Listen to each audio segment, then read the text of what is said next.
ठाकरे गटाचे माजी नगरसेवक अभिषेक घोसाळकर यांच्या हत्येने मुंबईसह राज्यभरात खळबळ उडाली आहे। फेसबुक लाईव्ह सुरू असताना अभिषेक घोसाळकर यांना 5 गोळ्या झाडून यांची हत्या करण्यात आली आहे। स्वतःला सामाजिक कार्यकर्ता म्हणून घेणारा मॉरिस नोरोना याने ही हत्या केली। घोसाळकर यांच्या हत्येनंतर मॉरिसने देखील स्वतःवर गोळी झाडून आत्महत्या केली। मात्र मॉरिसने एवढं टोकाचं पाऊल का उचललं?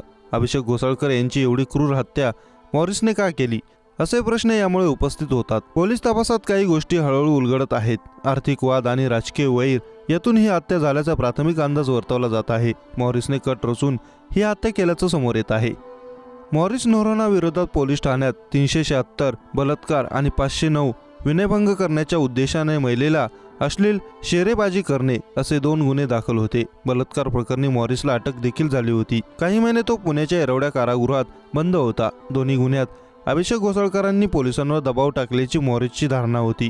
त्यातूनच त्यांच्यातील वैर वाढल्याचा पोलिसांना संशय आहे। मात्र जेलमधून बाहेर येताच मॉरिसने दोघांमधील वाद मिटल्याचा बनाव केला आणि अभिषेक घोसाळकरांबरोबर जवळीक वाढवण्यास सुरुवात केली। विशेष म्हणजे अभिषेक यांच्या वाढदिवसाला मॉरिसने परिसरामध्ये मोठ्या प्रमाणात बॅनरबाजी देखील केली होती। गुरुवारी साडी वाटपाच्या निमित्ताने त्याने अभिषेक घोसाळकरांना आपल्या कार्यालयात बोलवलं होतं। त्यांच्यासोबत फेसबुक लाईव्ह केलं आणि ते संपत असतानाच त्यांच्यावर गोळ्या झाडून त्यांची हत्या केली।